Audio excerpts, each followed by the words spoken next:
주 안에서 항상 기뻐하라. 내가 다시 말하노니 기뻐하라.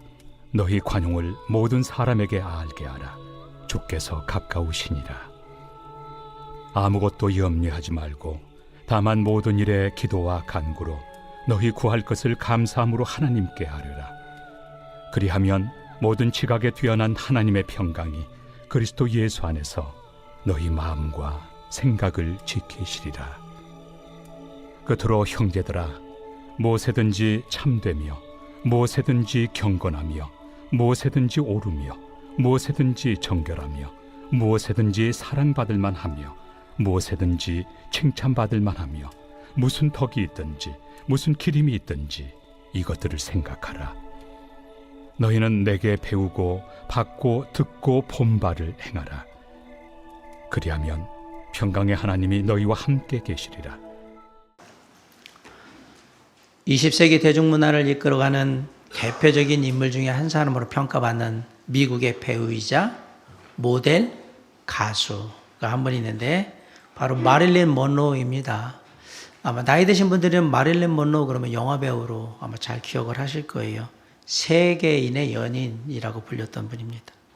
그 마릴린 먼로우가 이런 얘기를 했어요. 나는 한 여성이 지닐 수 있는 모든 것을 가졌습니다. 나는 젊습니다. 나는 아름답습니다. 나는 돈도 많습니다. 나는 사랑에 굶주리지 않았습니다. 하루에도 수백 통의 팬레터를 매일 받습니다. 나는 건강합니다. 부족한 것이 아무것도 없습니다. 나는 미래에도 얼마든지 이렇게 살 수가 있습니다. 그런데 나는 공허하고 불행하다고 느낍니다. 이유 없는 반항이라는 말처럼 나는 이유 없이 불행합니다. 인생의 참된 행복을 찾기 위해서 고민했던 마릴린 먼로의 고민이 얼마나 컸을까라는 것들이 느껴집니다. 그런데 마릴린 먼로가 참된 행복을 찾지 못했던 이유는 그 참된 행복, 진정한 행복이 어디로부터 오는지를 몰랐기 때문인 것으로 저는 보여집니다. 세상이 말하는 행복은요, 잠깐 살짝 왔다가 지나갑니다. 아니면 멀리 떠 있는 무지개와 같아서 막 쫓아가면 사라지고 더 멀리 가는 그러한 느낌인 것 같습니다. 세상이 말하는 행복은 다 환상 같아요. 그런데 오늘 본문에 보면 사도 바울이 우리가 주님 안에서 얼마든지 행복하게 행복을 느끼면서 누리면서 살 수 있다라고 지금 얘기를 합니다. 뭘 근거로 그런 얘기를 할까요? 오늘 본문의 빌립보 교회는 사도 바울이 유럽에 최초로 세운 교회입니다. 바울은 자신이 로마 감옥에 갇힌 그것으로 인해서 자신의 쓸 것을 미리 준비해서 보내준 빌립보 교회 성도들에게 편지로 감사의 마음을 전하고 있는 겁니다. 빌립보 교회 성도들은 에바브로디로 편에 바울의 쓸 것을 보내는 한편 가게 되면 사도 바울을 잘 돌봐 주라고 그렇게 보내게 돼요. 그리고 에바브로디도는 자신이 병이 날 정도로 죽을 만큼 힘들 정도로 그렇게 충성스럽게 사도 바울을 돌보게 됩니다. 그런 가운데 빌립보 교회 안에 다툼이 있다는 안타까운 소식이 전해 온 겁니다. 그 당시 빌립보 교회는 성장하는 교회였습니다. 구원의 복음도 분명했고요. 그리고 영혼을 향한 사랑도 많은 교회였어요. 그리고 헌금도 부족하지 않았어요. 그리고 선교에 대한 열정도 대단했던 교회입니다. 잘 아시다시피 빌립보 교회의 성도들은 사도 바울이 감옥에 갇히자마자 헌금을 모아서 사도 바울이 쓸 것을 도왔던 교회이면서 아울러 자신들의 지도자였던 에바브로디도를 보내서 사도 바울을 돌보도록 했던 정말로 헌신된 그런 성도들이 있는 교회였습니다. 하지만 안타깝게도 이 빌립보 교회에 다툼이 일어났어요. 무엇이 다툼의 원인인지는 성경이 얘기하고 있지 않지만 그 다툼의 중심에 유오디아와 순두계라는 두 여인이 있는 것은 분명한 사실입니다. 교회 안에서 중요한 일을 담당하던 두 여인에게 갈등이 일어났습니다. 아마도 서로의 생각이 달라서 갈등의 골이 깊어졌던 것 같아요. 그런데 이런 소식을 로마 감옥에 있는 사도 바울이 듣게 된 거예요. 엎친 데 덮친 격으로 사도 바울이 빌립보 교회를 떠난 후에 교회에 유대주의자들이 등장해야 되고 교회가 어려움을 당해요.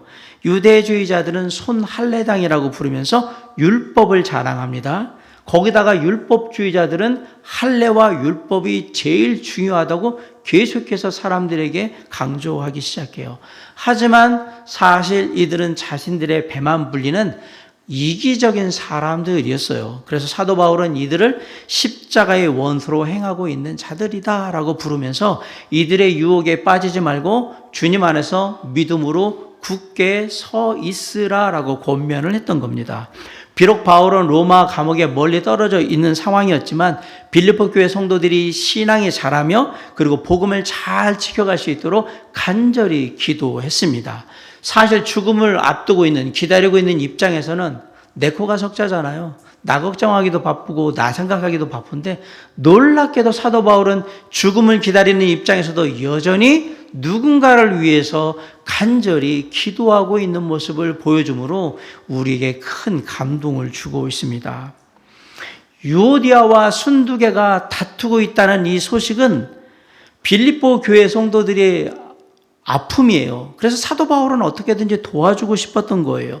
그래서 이 두 사람한테 주 안에서 같은 마음을 품으라고 사랑이 담긴 권면을 했던 겁니다. 아마도 이 소식이 전할 때 누군가는 지금 교회 사정이 어떤지 알지도 못하면서 그런 소리 한다고 기분 나빠할 수도 있어요. 그럼에도 불구하고 사도 바울은 유오디아와 순두개에게 주 안에서 같은 마음을 품으라고 계속해서 권면하고 있는 거예요. 빌립보 교회 성도들이 잘못된 신앙으로 나아가는 것을 그냥 두고 볼 수는 없었기 때문에 얘기했던 거예요. 왜? 사도 바울은 빌립보 교회 성도들을 정말 사랑했거든요. 그러면서 너희들이 이 다툼의 시간을 지나서 모두가 주님 안에 하나 되어서 행복하게 신앙생활을 할 수 있는 5가지 비결을 얘기를 합니다. 과연 사도 바울이 말한 행복한 신앙생활의 비결 5가지는 뭘까요? 저는 오늘 이번 주에 3가지를 말씀드리고 다음 주에 2가지를 말씀을 드리게 될 거예요. 자, 행복한 신앙생활을 위한 첫 번째 비결은요, 주 안에서 기뻐하는 것입니다. 사도 바울은 빌립보 교회 성도들에게 4절에서 이렇게 외쳤습니다. 우리 4절 한번 같이 읽어볼까요? 시작. 제가 빌립보서 설교를 하면서 제일 먼저 시작할 때 빌립보서 주제가 뭐라고 그랬죠? 뭐라고 그랬습니까? 이게 실망스러운데요. 기쁨이라고 말씀드리지 않았어요. 기쁨. 빌립보 교회를 향해서 얘기할 때 기쁨이다. 빌립보서의 주제는 기쁨이에요. 그리고 이 빌립보서의 주제 구절 같은 게 바로 이 4장 4절이에요. 주 안에서 항상 기뻐하라. 내가 다시 말하노니 기뻐하라. 이 한 구에서 사도 바울은 2번이나 기뻐하라고 지금 얘기하고 있습니다. 2번이나 얘기하고 있다는 얘기는 그만큼 이게 중요한 것으로 생각하고 있다는 얘기죠. 바울은 다른 어떤 것보다도 주 안에서 기뻐하는 것이 아주 필요하다고 얘기를 한 겁니다. 어떤 상황에서든지 기뻐하는 것, 그것이 중요하다. 바울은 좋은 일이 있을 때에만 기뻐하라고 얘기하지 않았습니다. 바울은 항상 기뻐하라라고 말하고 있어요. 그러면서 항상 기뻐하는 것은 하나님의 명령으로 준 겁니다. 여러분 빌립보서 2장 18절에 보면 이와 같이 너희도 기뻐하고 나와 함께 기뻐하라 라고 얘기하고 있어요. 여러분이 잘 아는 데살로니가전서 5장 16절에 보면 항상 기뻐하라 라고 얘기하고요. 마태복음 5장 12절에 보면 기뻐하고 즐거워하라 하늘에서 너희의 상이 큼이라 라고 말씀하고 있습니다. 항상 기뻐하라는 하나님의 명령을 무시하거나 따르지 않는 것은 불순종하는 겁니다. 그래서 우리는 의지적으로라도 항상 기뻐하는 모습을 보이기 위해 노력해야 하는 겁니다. 근데 잘 아시겠지만 인생이라는 게 항상 좋은 일만 있는 건 아니잖아요. 살다 보면 쨍하고 해 뜰 날도 있지만 비바람 치는 날도 있고 눈보라가 몰아붙이는 날도 있고 다 그런 거예요. 비바람이 들이치고 눈보라가 휘날리는 그러한 날을 우리가 어떻게 할 수는 없어요. 그런데 비바람이 불고 눈보라가 치더라도 우리는 얼마든지 나의 선택에 따라서 기뻐할 수 있다라는 사실입니다. 이런 면에서 볼 때 기뻐한다라는 것은 감정의 문제가 아니라 태도의 문제로 보여집니다. 그래서 얘기 드린 거예요. 의지적으로 어느 때나 기뻐하시기 바랍니다. 히브리서 12장 2절에 보면 예수님께서 십자가의 고난을 앞두고 있는 상황에서 그 예수님을 뭐라고 얘기하냐면 그는 그 앞에 있는 기쁨을 위하여 십자가를 참으사라고 되어 있어요. 의지적으로 지금 참고 있잖아요. 힘들지만. 왜? 앞에 기쁨이 있으니까 내가 그렇게 기뻐할 것이다 라고 얘기를 한 거예요. 우리가 잘 아는 발명왕 토머스 에디슨은 청각장애를 가지고 있었습니다. 어릴 때에 집에 가난해가지고 기차에서 신문을 팔았는데 기차 한 구석에 항상 이렇게 화학약품 이런 거 넣고 실험을 하고 막 그랬대요. 그런데 어느 날 실험을 하다가 화학약품이 떨어져가지고 불이 난 거예요. 불은 껐어요. 화가 난 차장이 토머스 에디슨을 기차에서 밀어버렸어요. 떨어집니다. 떨어질 때 부딪히면서 귀에 청각에 이상이 생깁니다. 나중에 에디슨이 유명해졌을 때 한 기자가 와서 물어봤어요. 귀가 잘 들리지 않아서 연구하는데 불편한 건 없으셨습니까? 라고 물어봤더니 에디슨이 이렇게 대답을 했습니다. 아니요, 나는 귀가 잘 안 들린 것을 너무나도 감사하게 생각합니다. 귀가 잘 안 들리다 보니까 다른 잡다한 소리들에 신경 안 쓰고 오직 연구에만 집중할 수 있었습니다. 좋았다. 이렇게 긍정적으로 생각하고 여유를 갖게 되면 우리가 얼마든지 기뻐할 수 있다라는 얘기입니다. 왜냐하면 우리 안에 계시는 하나님은 우리에게 기쁨을 주시는 하나님이시기 때문에 그렇습니다. 시편 16편 11절에 보면 주께서 생명의 길을 내게 보이시리니 주의 앞에는 충만한 기쁨이 있고 주의 오른쪽에는 영원한 즐거움이 있나이다. 주님께는 충만한 기쁨과 영원한 즐거움이 있습니다. 요한복음 15장 11절에는 내가 이것을 너에게 이름은 내 기쁨이 너희 안에 있어 너희 기쁨을 충만하게 하려 함이라. 우리의 기쁨이 충만하려면 누구의 기쁨이 우리 안에 있어야 돼요? 하나님의 주님의 기쁨이 있어야 된다고 딱 얘기를 하잖아요. 하나님은 기쁨을 주시는 하나님이셨던 거예요. 그래서 사도 바울이 얘기하는 거예요. 주 안에서 항상 기뻐하라. 아무리 좋은 일이 내게 닥친다 해도 우리는 언제나, 믿는 자는 언제나 누구 안에 있다? 주 안에 있다. 우리 민족의 영웅신 이순신 장군께서 명랑해전을 참전하시기 전에 유명한 말씀을 한마디 했어요. 신에게는 아직 12척의 배가 남아 있사옵니다. 그리고 가서 나서서 승리하시잖아요. 요 말을 살짝 바르면 우리에게는 누가 있다? 우리에게는 항상 주님이 계십니다. 우리를 사랑하셔서 하늘의 보좌를 버리시고 이 땅에 오셔서 저와 여러분의 죄를 대신 지시고 십자가에 달려 죽으신 후에 부활하신 우리 주님이 우리의 힘이요, 우리의 방패요, 우리의 피난처요, 우리의 의지할 분이신 겁니다. 가장 힘들고 어려운 삶의 상황을, 이 모든 상황을 바꿀 수 있는 오직 유일한 한 분, 바로 그분이 우리 주 예수 그리스도 하나님이신 겁니다. 그래서 어떤 상황 속에서도 기뻐하라고 얘기한 거예요. 항상 내 안에 누구 있다? 주님이 계신다. 그 사실을 기억하세요. 주님이 나를 사랑하는 사실. 그렇게 다시 힘을 얻고 주 안에서 기뻐함으로 날마다 행복한 신앙생활을 이루어가는 저와 여러분이 될 수 있기를 주님의 이름으로 간절히 축원합니다. 자, 행복한 신앙생활의 첫 번째 비결은 뭐예요? 주 안에서 기뻐하는 거. 자, 두 번째 비결은 관용을 베푸는 겁니다. 주 안에서 기뻐하라고 권면한 사도 바울이 이제 관용에 대해서 얘기를 합니다. 5절 다시 한번 읽어볼게요. 시작. 너희 관용을. 네. 여기서 관용으로 번역된 헬라어 에피에이케스라는 말은 원래 부드러움, 친절함, 온유함, 상대에게 자리를 내주는 것, 그런 것들을 뜻하는 거예요. 관용이라는 말은 사람들과의 관계에서 자기 것을 끝까지 주장하지 않고 그들의 것들을 용납하고 또는 온유하게 참아주는 것을 관용이라고 얘기를 합니다. 훈남이라는 말을 아십니까? 훈남이라는 말, 훈남. 훈훈한 인상과 느낌을 주는 남자인 거죠. 여자일 경우에는 훈녀라고 얘기해요. 따뜻하고 부드러운 말을 하고 그 다음에 좋은 태도, 젠틀한 태도를 갖고 사람들을 배려하고 그렇게 하는 사람, 이런 사람들을 훈남 또는 훈녀라고 얘기해요. 예전에 제가 보던 광고 중에 이런 말이에요. 어떤 때로는 낭만적이고 로맨티적이면서도 되게 따뜻한 남자, 꽃을 든 남자, 뭐 그런 느낌이에요. 자, 우리는 어떤 사람인지 한번 생각해 봅시다. 그리스도인답게 따뜻하고 부드럽게 사람들과 이야기합니까? 혹시 차갑고 냉랭하며 딱딱하게 말하고 있지는 않습니까? 우리 옆 사람 좀 보십시다. 이렇게 얘기합니다. 사랑합니다. 네, 훈남처럼, 훈녀처럼 그렇게 얘기하는 거예요. 따뜻하고 부드럽게 말하는 게 좋습니다.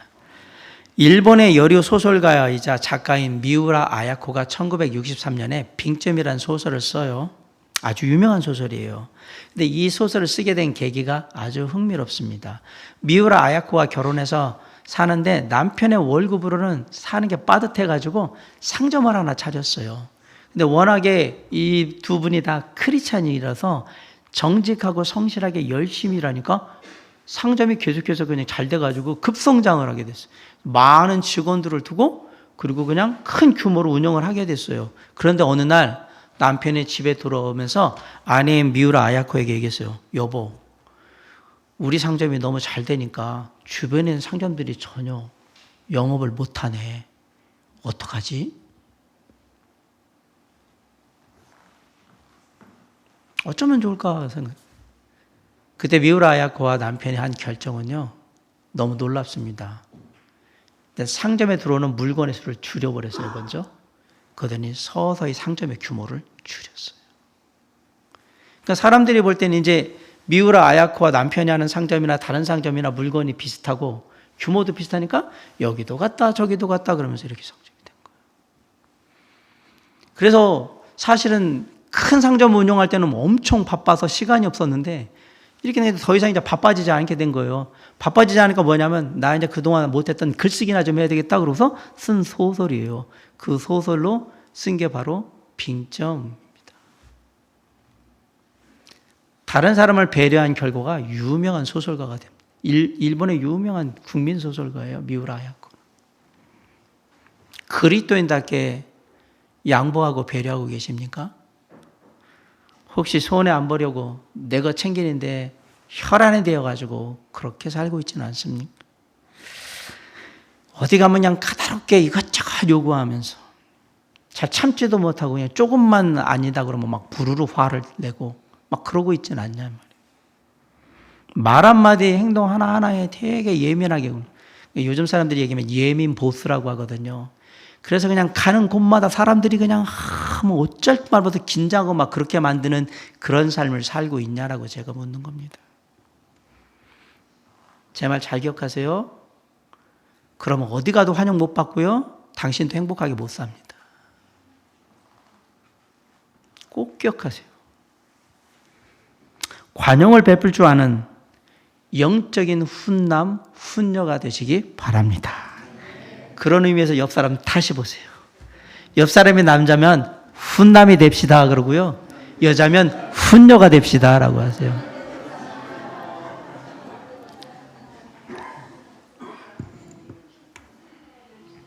마음에 여유를 좀 가지세요.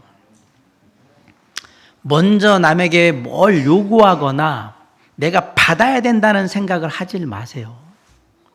내가 가진 특권과 권리가 있거든 그걸 먼저 주장하지 마시고요. 조금은 좀 너그럽게, 조금은 더 참으면서 그렇게 대해 주시면 좋겠습니다. 바울은 우리가 관용을 베푸는 모습을 모든 사람들이 알게 하라고 얘기했어요. 이 말은 사람들이 우리를 떠올릴 때 아, 이 사람 관용을 베풀 줄 아는 사람이구나 라고 생각할 수 있도록 그렇게 해야 한다라는 얘기입니다. 아, 저 사람 보니까 사람 참 이해심도 깊고 화도 잘 안 내고 잘 참는 사람이야. 아, 저 사람 양보도 잘하고 참 세심하게 배려를 다 하더라고. 근데 저 사람 교회 다닌데 내가 볼 때 진짜 예수 믿는 사람 같아. 이런 얘기 들을 수 있도록 최선의 노력을 다하셔야 합니다. 그게 우리가 해야 하는 일입니다. 바울이 덧붙여 말했어요. 주께서 5절에 보세요. 주께서 가까우시니라. 뭔가 좀 사람들한테 내가 이러면 손해보는 것 같고, 뭔가 사람들이 내가 이렇게 하는데도 불구하고 알아주지 못해서 되게 마음에 서운한 것 같이 느껴질 때 주님의 다시 오심이 얼마 남지 않았구나. 그리고 내가 주님 앞에 갈 날이 멀지 않았다라고 생각하면 이것 아무것도 아닙니다. 지난주에 제가 설교한 내용 그대로면 무엇이 중요한디? 아무것도 아니에요. 뭐 그거 하나 가지고 짜증이 난 짜증은 다 내고 그냥 고래고래 소리를 지며 화를 조금 있으면 간다니까요. 뭐가 중요해요 그게. 알았어. 됐어. 뭐 어차피 가니까. 쉽게 생각하세요. 여기서 길어봐야 80년이에요. 나머지는 영원하게 사는 거예요. 우리 인생을 크게 생각해 보세요. 영원하게. 이거 아무것도 아니에요. 여기서 아둥바둥거리면서 싸우고 다투고 그런 거 성질내고 그러지 말란 말이에요. 그래 봤자 길어봤자 80년인데 그거 하나님의 나라의 시간으로는 아무것도 아니에요. 중요한 게 뭐 있어요. 나 조금 있으면 주님 나라 가는데 이게 뭐가 중요해요. 그래서 얘기한 거예요. 주께서 가까우시니라. 니네 그럴 시간이 없어. 이 얘기를 한 거예요. 사도 바울이.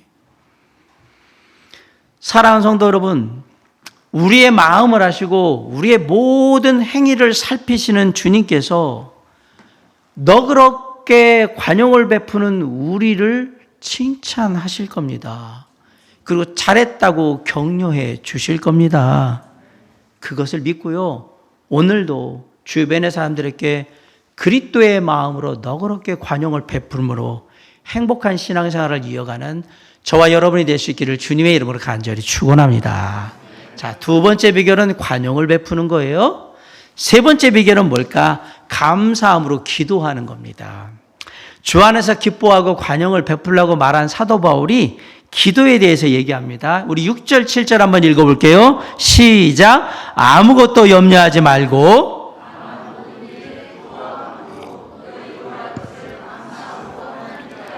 칠 절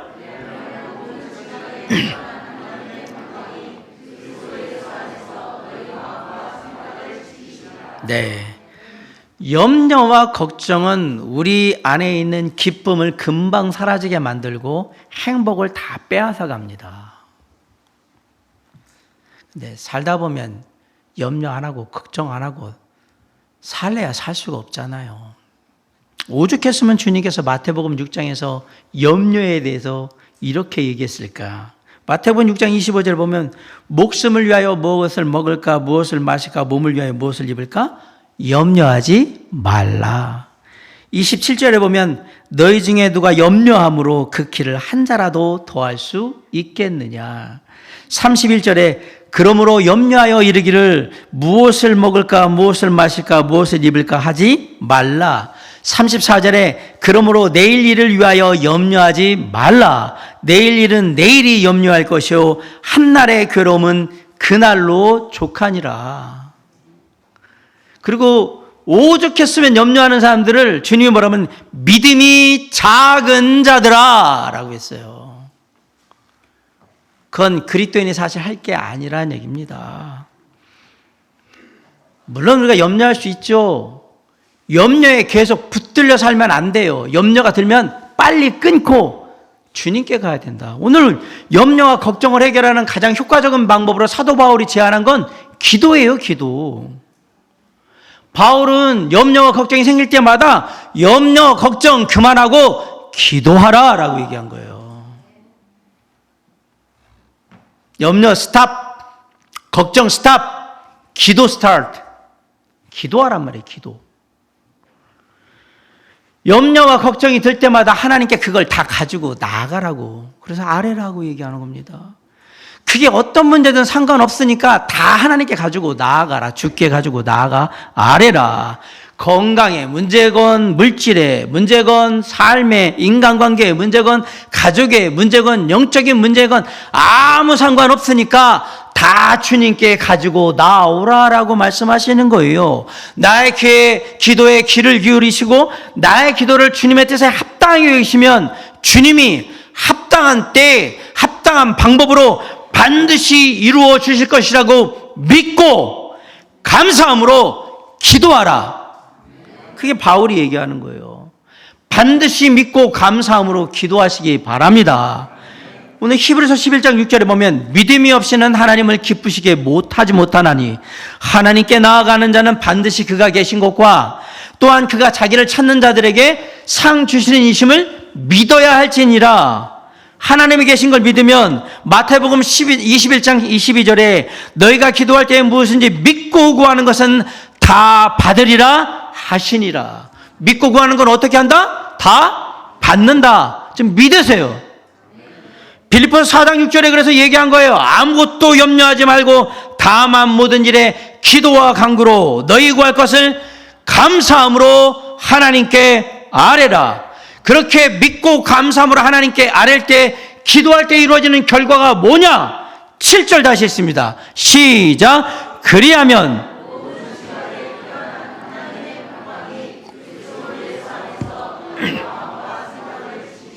아멘.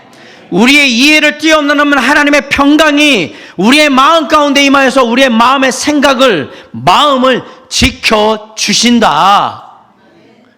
기도하면 편해진다. 축구 경기에서, 우리 여자분들 싫어하는 축구 경기에서 죄송해요.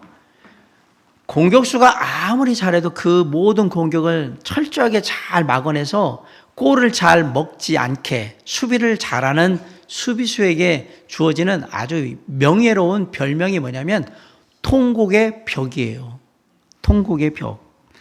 현재 유럽 최고의 수비수라고 뽑히는 잉글랜드의 그 프리미어 리그, 영국 프리미어 리그는 키 193cm에 92kg 되는 탄탄한 체격을 가진 리버풀이라는 축구 FC의 버젤 반다이크라는 선수가 지금 현재에선 통곡의 벽이라고 불려요. 우리 손흥민 선수하고 토트넘하고 경기할 때도 항상 맡고 있는 사람이 그 사람이. 공격을 해도 잘 뚫리질 않아요.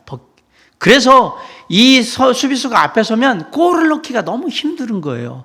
그런 사람을 뭐라면 통곡의 벽이라고 불러요. 안 되니까.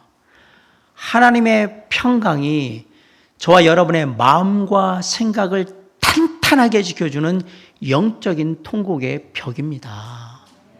하나님의 평강이.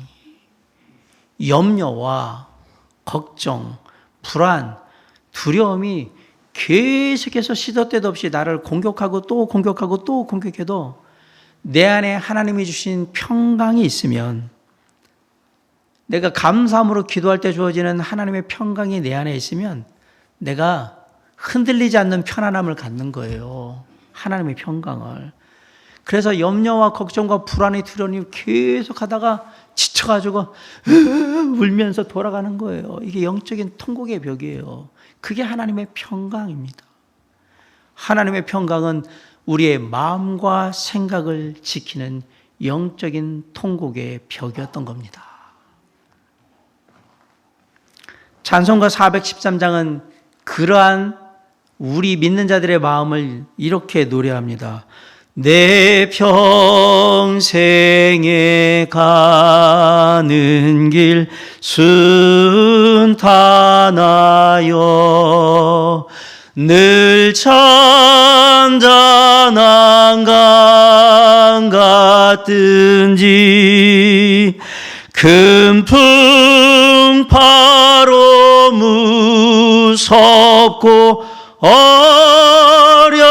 어렵든지 나의 영혼은 늘 편하다. 내 영혼 평안해. 내 영혼 평안해.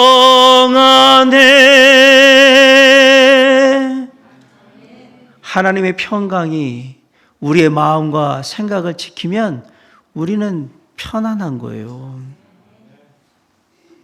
이제 나의 마음과 생각을 지켜주는 하나님의 평강을 믿고 감사함으로 하나님께 기도하시기 바랍니다. 살아가는 자녀의 기도를 들으시는 우리 주 예수 그리스도의 이름을 힘입어서 언제 어디서든 무엇이든 상관하지 말고 감사함으로 하나님께 기도하시기 바랍니다. 염려하고 걱정하고 두려워할 시간이 있거든 멈추고 기도하시기 바랍니다. 우리가 금요일날 찬양 기도회를 하잖아요. 그런 곳에 한번 나와서 함께 기도해 보세요. 또 다른 기도의 능력을 경험하게 될 겁니다. 그리고 돌아오는 1일과 3일날 우리가 매월 첫째 주 화요일과 목요일날은 화목회 하는 날, 교회와 성도들을 위해서 기도하는 날이잖아요. 홀로 이 예배당에 조용히 앉아서 찬양을 들으면서 기도해 보세요. 주님, 또 다른 특별한 경험을 하게 될 겁니다. 중요한 것은 내가 처한 형편이나 상황, 환경에 상관없이 감사함으로 하나님께 기도하라는 얘기입니다. 그럴 때 우리는 하나님의 평안을 누리게 되고 행복해질 수 있다라는 사실이에요. 감사함으로 우리가 기도할 때 하나님의 평강이 우리에게 임하여 우리의 마음과 생각을 지킴으로 우리가 정말 평안한 마음으로 주님의 기도의 응답을 기다리면서 행복하게 신앙생활을 이룰 수 있을 겁니다. 감사함으로 기도하시기 바랍니다. 저는 오늘 말씀을 마치면서 행복한 신앙생활을 위한 5가지 비결 중에 3가지를 말씀드렸어요. 첫 번째는 주 안에서 기뻐하라. 항상 기뻐하시기 바랍니다. 두 번째는 관용을 베풀라. 너그러운 마음으로 주님의 마음으로 관용을 베푸시기 바랍니다. 마지막 3번째는 감사함으로 기도하라. 그러면 우리의 신앙생활이 어떤 형편에, 어떤 처지에, 어떤 상황에 있든 상관없이 행복하고 기쁜 신앙생활이 될 것이다. 믿고 주님의 말씀을 따라 실천해보는 귀한 한 주간이 될 수 있기를 주님의 이름으로 간절히 축원합니다. 기도하시겠습니다.